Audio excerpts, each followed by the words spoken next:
Et salut! Je te propose aujourd'hui une nouvelle entrée en matière en te parlant d'un autre ouvrage lié à mon cheminement spirituel, mais surtout de son auteur, à savoir Monsieur Franck Lobvet, auteur du livre Un homme debout, édité en 2017 aux éditions Atlante.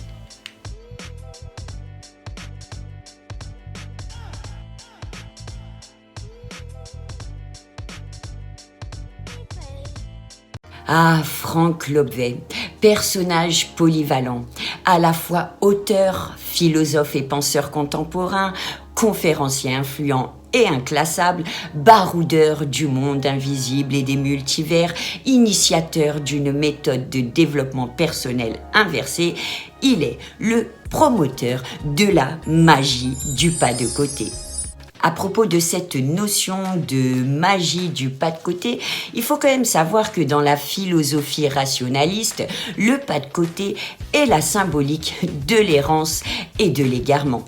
À ce propos, Descartes, dans son célèbre ouvrage Discours de la méthode, considère que le meilleur chemin est la ligne droite et que ceux qui s'en écarteraient seront condamnés à errer. Alors si tu me suis, tu sais que j'ai déjà fait une courte vidéo lors du tri de mes livres dont je me débarrasse et que d'ailleurs tu peux facilement retrouver dans ma playlist intitulée Index, dans laquelle je présentais très brièvement cet ouvrage ainsi que son auteur. C'est pourquoi j'invite tous ceux qui ne l'auraient pas vu à la visionner avant celle-ci, car je vais ajouter des éléments supplémentaires afin de compléter ma première vidéo en essayant bien sûr de ne pas être redondante. Je vais commencer en te parlant dans un premier temps de ce que je sais du parcours de Franck Lobvet pour ensuite revenir sur quelques éléments de l'ouvrage ainsi que de mon rapport à ce dernier dans ma propre expérience. En plus d'avoir lu son premier ouvrage, visionné ses contenus, j'ai également fait quelques recherches et effectué pas mal de prises de notes concernant Franck Lobvet. Donc ça n'a pas été simple de m'y replonger et surtout de tout synthétiser puisque mes notes datent de quasiment 2 ans. Allez, c'est parti. Franck Lobvet est né en juillet 1973. Bénéficiant d'une grande ouverture au monde spirituel, Franck est un médium clairvoyant qui travaille avec le monde invisible et doté d'une expérience spirituelle de plus de 30 ans au cours de laquelle il a été en contact avec d'autres sphères de densité. En effet, il perçoit les énergies des gens et des lieux. Durant son expérience, il a longtemps cherché à se rapprocher au maximum de la source et même à tenter de savoir comment devenir Dieu. Il aurait, selon lui, eu de nombreux échanges avec l'invisible et même des entités telles que les anges et les archanges jusqu'à ce qu'il fasse un AVC en 2014, comprenant ainsi qu'il était monté trop haut.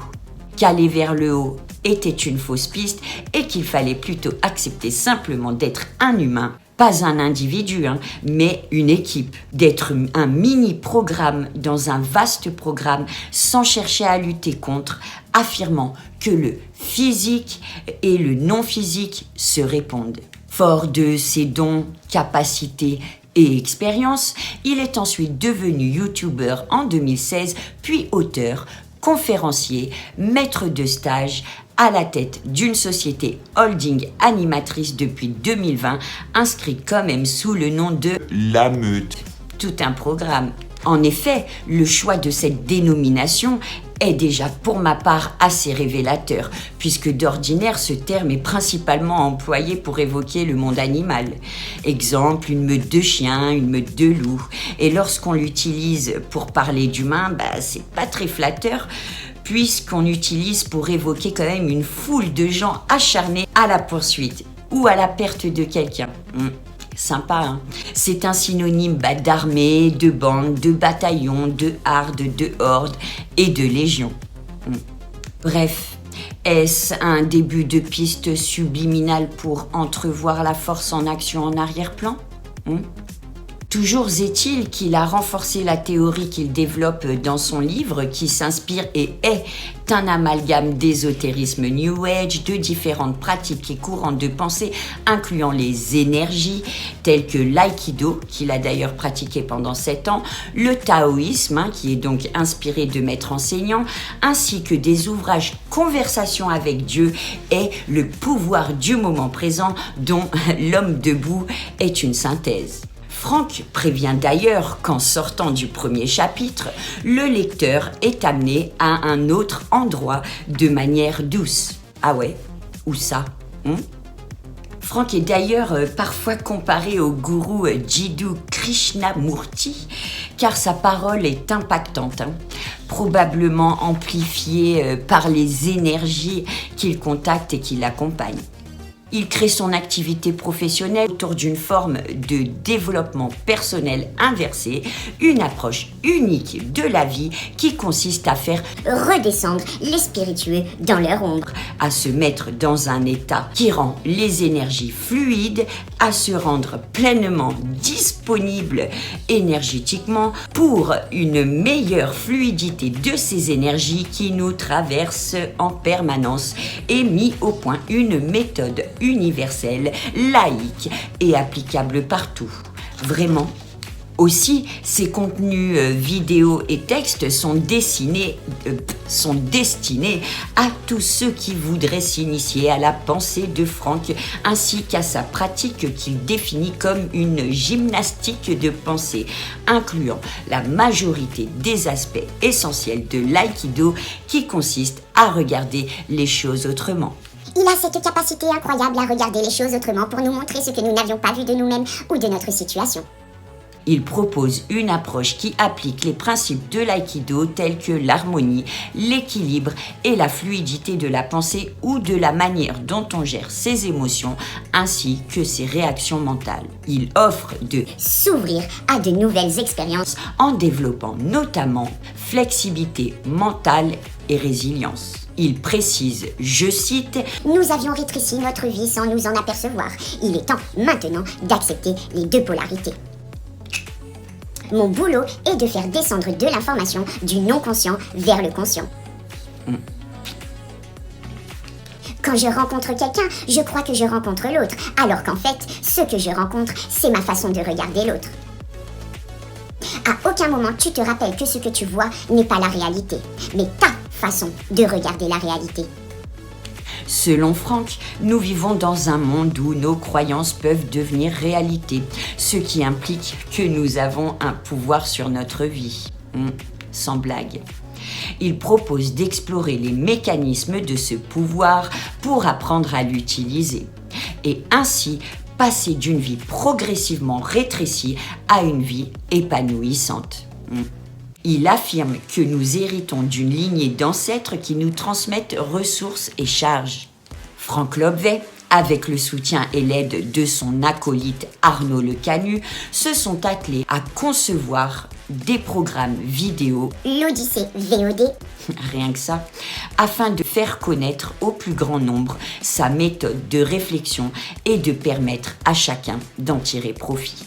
Il rencontre également des personnes au cours de différents stages, conférences, vagues, immersions qu'il organise et moyennant finance, bien sûr. Il entre en contact via sa capacité et son don avec leur structure énergétique, leur mémoire, leur lignée, ainsi que leurs parts inconscientes afin de leur faire prendre conscience de leurs charges et interférences, déclenchant ainsi une démarche d'acceptation de leur programmation comme de leur identité multifacette en les invitant à avancer sur cette voie à cœur ouvert. En outre, Franck Lobvet ne parle pas à une audience sans réagir mais répond à une audience qui lui pose des questions. Il utilise les questions individuelles pour répondre à celles non formulées par le groupe. Ah bon? Franck se branche, s'anime par la question qu'on lui pose, question qui l'aide à affiner l'expression de sa réponse. Pour lui, répondre à une question revient à mener une véritable enquête de détective. Lol. Auprès de qui? De quoi enquête-t-il? Se met alors en place un véritable balai entre lui et son audience à laquelle il s'adapte en temps réel. Vraiment. Les interactions avec Franck sont toujours inattendues et uniques. Tu m'étonnes, c'est un penseur moderne, enraciné dans une réalité très tangible. Ah ouais, quand même renseigné par les énergies invisibles.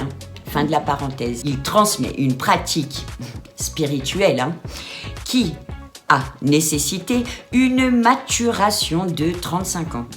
Il décrit sa pratique d'ailleurs comme du non-développement personnel qui propose pourtant de mener à un sentiment de croissance personnelle, mais sans lutter contre soi bien sûr, et de gagner significativement en conscience de soi. Donc là, à ce moment, j'avais prévu de te lire quelques petits extraits de l'ouvrage, mais en fait, non, j'ai même pas envie de me replonger dedans. En revanche, au moment où je farfouillais sur le net lors de ma petite enquête, je suis tombée sur un témoignage relatif à l'ouvrage et à la théorie qu'il développe, qui pointe un peu comme moi les désaccords et paradoxes donc de cette théorie. Ce que je te propose, c'est de lire ce fameux témoignage. Ça sera beaucoup plus intéressant. Ce témoignage est en fait une critique de l'ouvrage de Franck Lobvet, Un homme debout. Donc je l'ai trouvé, il a été écrit par l'utilisateur PH Neutre le 25 juin 2023. Qu'est-ce qu'une religion ? C'est au départ un ensemble de mythes intersubjectifs au sein d'une population, c'est-à-dire des histoires fictives considérées comme réelles par ses membres, desquelles découlent des règles de comportement et de vie en société qui peuvent permettre la stabilité et la durabilité du peuple concerné. À notre époque, la religion, ainsi définie, est en très nette perte de vitesse, particulièrement en Occident, à cause notamment du développement scientifique et de l'influence des Lumières. L'instrument d'oppression et de contrôle qu'elle constitue a, pour ainsi dire, disparu de la vie politique en France. Et on ne parle plus du christianisme ou de l'islam qu'en tant qu'élément culturel, la plupart du temps prêtant à polémique. Cette évolution a laissé un grand vide dans cette constituante apparemment fondamentale, entre parenthèses, ou du moins récurrente, fin de la parenthèse, de l'être humain que l'on peut appeler le besoin de transcendance ou encore la spiritualité, c'est-à-dire la croyance en quelque chose qui nous dépasse et qui donne un sens à la vie.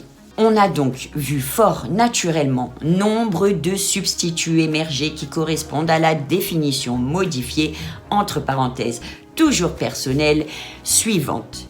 Ensemble de mythes considérés comme réels par un ou plusieurs individus, desquels découlent des règles de comportement et de vie qui doivent permettre l'accès au bien-être et au bonheur du ou des individus concernés. Le livre qui nous occupe aujourd'hui décrit une religion de ce nouveau genre par son fondateur.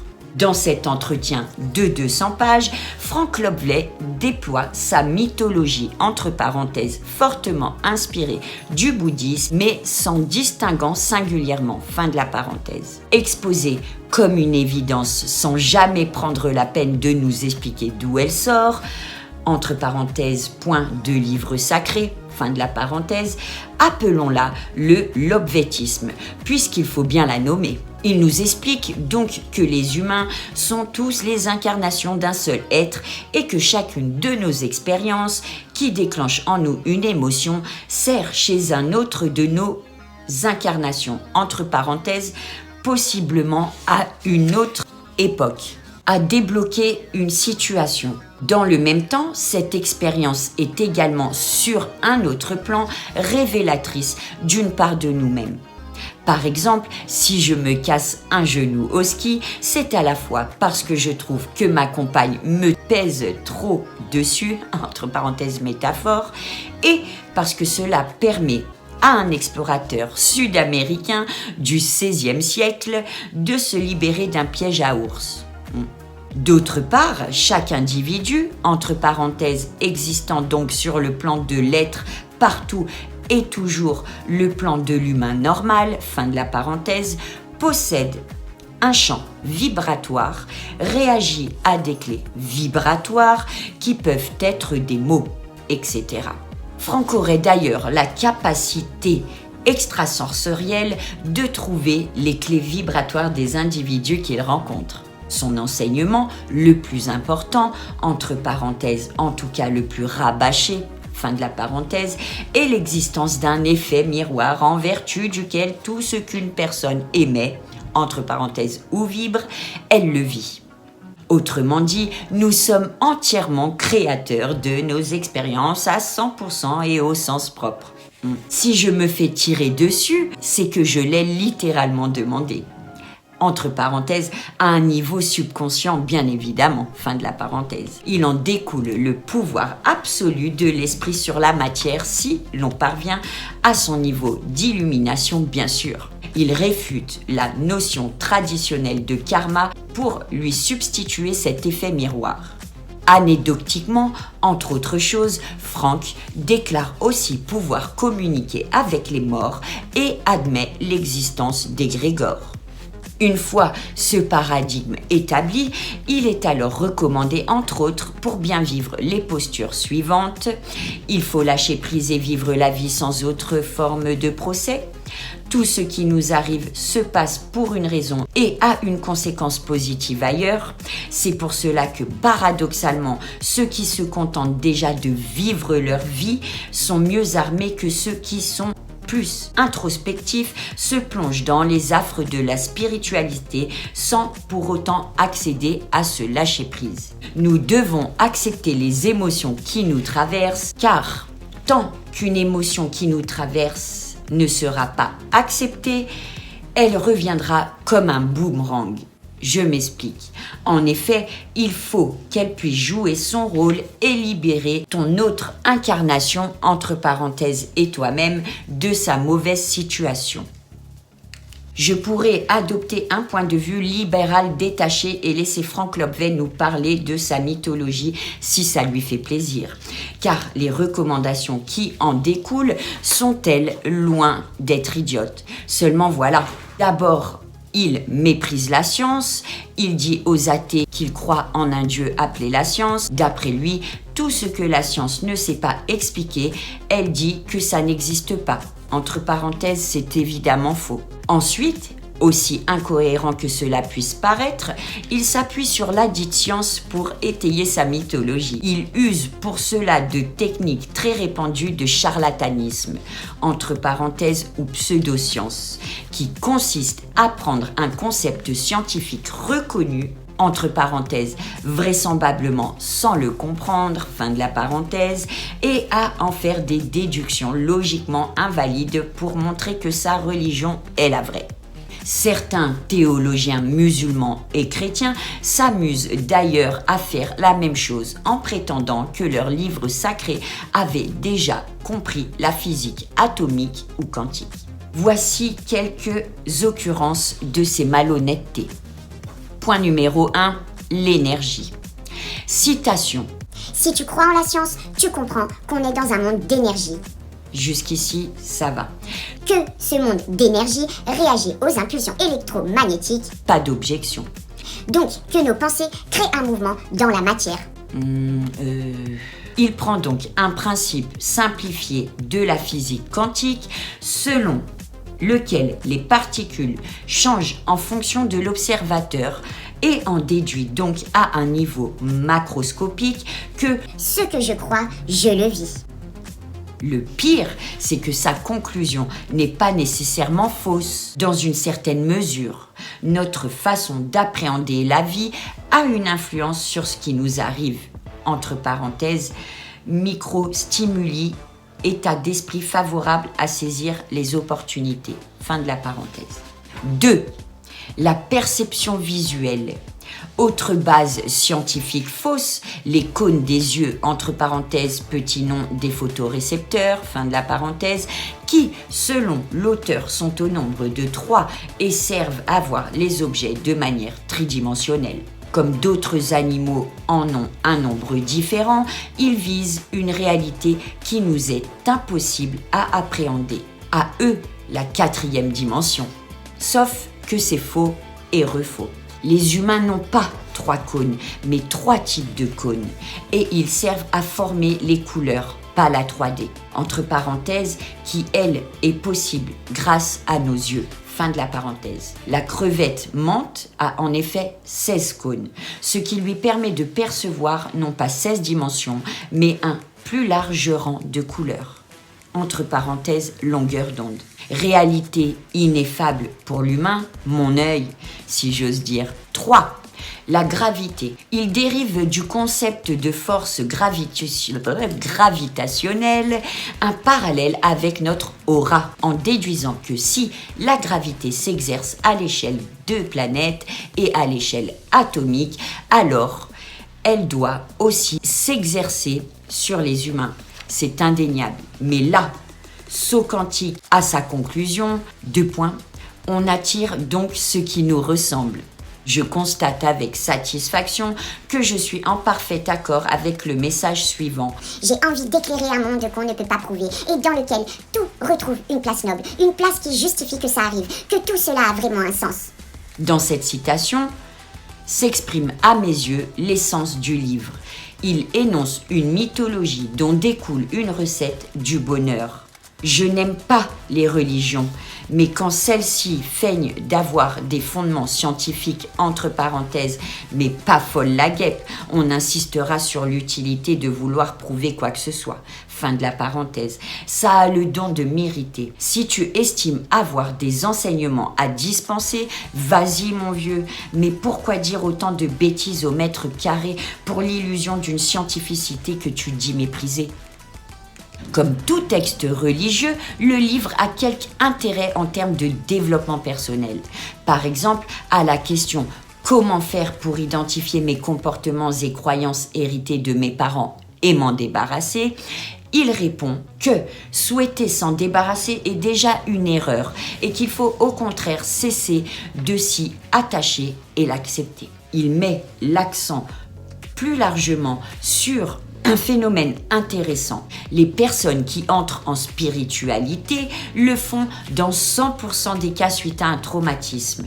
Elles le sont donc dans la reconstruction, la revalorisation de soi. Par conséquent, elles ne voient plus que le beau côté de leur personne.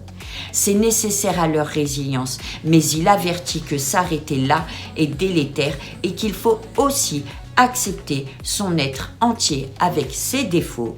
La lumière n'existe qu'avec l'ombre. Son insistance à fustiger les hippies New Age n'est pas non plus pour me déplaire.